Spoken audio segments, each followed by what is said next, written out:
And at the time of the incident, what happened? Whereabouts in Manchester did you work? Spinning fields. Right. Could you describe what happened? Yeah, basically I got dropped off work, or dropped off where I normally get dropped off.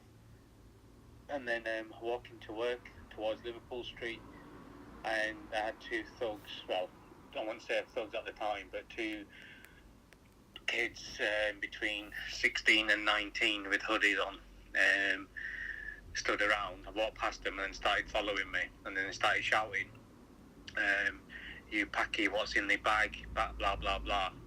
Basically, I had my laptop with me, but because it was kind of an alleyway, I started walking fast, and I just basically wrapped my laptop bag around my wrist just in case something else happened. But as I got into the main street, there was other people around, and then they just walked off in the other direction. So when that happened, was it shortly after the Manchester Arena bombing?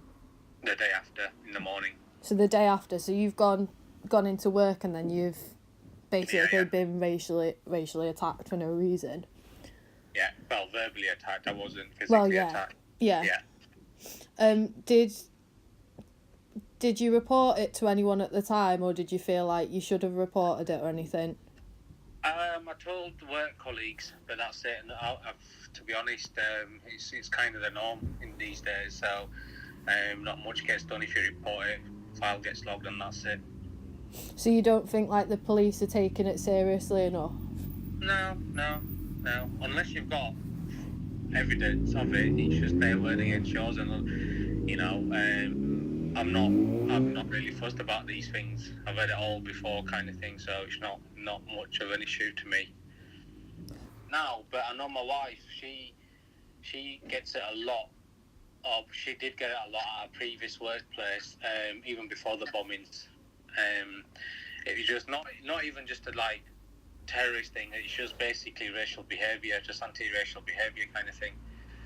So it's part and parcel of life, being an Asian, whether you're Sikh, Hindu, Muslim, whatever. It's part and parcel of it. You've got to accept it, and I think 80-90% of the times I've been fine, or we've not had any dealings with it, but it's just that 10% where you sometimes do go out or you get looked at in a funny way, etc. Yeah. So how did you feel like personally when the bombing happened? What did you? I feel gutted. A lot of my friends who are not Asian called me and called my wife, and are you all right? People obviously know we live in Manchester. Are you all right, etc. And I feel gutted. I understand what happened with the guy trying to do the bombing and stuff, but it's disgraceful that it happened. But for me, being an Asian in this country, I was born and bred here, so you know what, my roots are here. But I just think it gets a lot more, because there's a couple of bombs here and there, people get killed, it gets lots more scrutinised. But no one really picks up what's going on abroad, where these terrorists are attacking their own, if that makes sense. Yeah, so that's sort of making people wrongly target other people that aren't involved with any of it without realising that. Because this IS group, whoever they are, Al-Qaeda, whoever you want to call it, they're actually bombing their own. Just last week they bombed where the elections happened in Pakistan. They blew up a bus, killed loads of people. So but no one, it's on the news, but no one makes a big song and dance about it here. But because he's targeted here, and I've got my own views on why all these terrorist things are happening and things like that, but I just think it's the government played a big part in everything. The Americans and our British government, they don't mind their own business, get involved in other people's politics, and then we get scrutinised as British people. So do you think if the media were to cover like more of what's going on, making a bigger deal of it, do you think? Yeah, of course. It'd make a massive difference. It'd make a massive difference. This is why there's a lot of programmes. I think a couple of British people went over to join the IS because they just thought they were doing the right thing. and it was based on the true events. And it's not just Asian people fighting with the IS. There's like British people, non-Asian people going in there and converting, but no one picks that up. And I think it's just people being radicalised.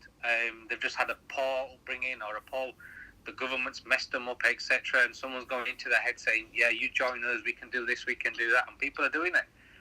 When that happened to you, when you were followed in that way, what sort of thing was going through your mind? Were you worried that you were going to get attacked? Did you think? But it's worrying that if my wife or someone else is there, obviously I'm a bloke, I can look after myself, even if I got beaten up.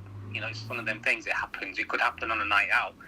But you knew it was going to happen. As soon as the bombings happened, you knew, and I mean, me and my wife talked about it, we knew that going into work or walking through work, that something like this is going to happen, especially for her because she works in a bank. She's had it shouted at, you black cow, or you packy, or something like that. She's had it shouted at. People have escorted the customers out of the building. The thing is this might not be terror related or anything like that, but racial behaviour goes on in any form or manner, whether you're at work or a client's come in and getting served by a non-white person. You know, they're not happy with what was being told to them, or you know, someone's they disagreed. They might just go off in one and then become racist. You see it every single day in every kind of environment.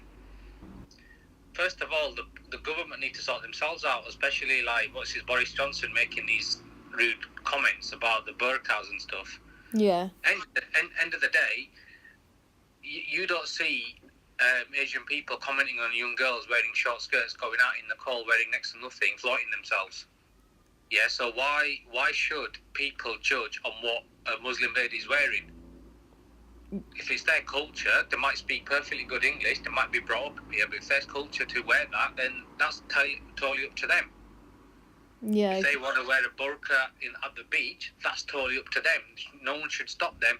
But because it's kind of covering their face, they're saying, oh no, it's a terrorist thing. It's not. This is what the government need to stop publicising and stop discriminating against, is this IS group. It's a radicalised group that they're bombing every single country that they can think of.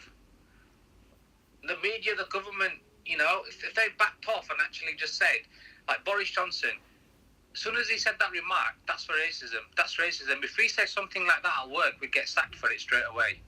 Why is he still in his job? Yeah, it's the same thing. The government get away with murder, and the Americans, the British, I don't know how much the British are doing, but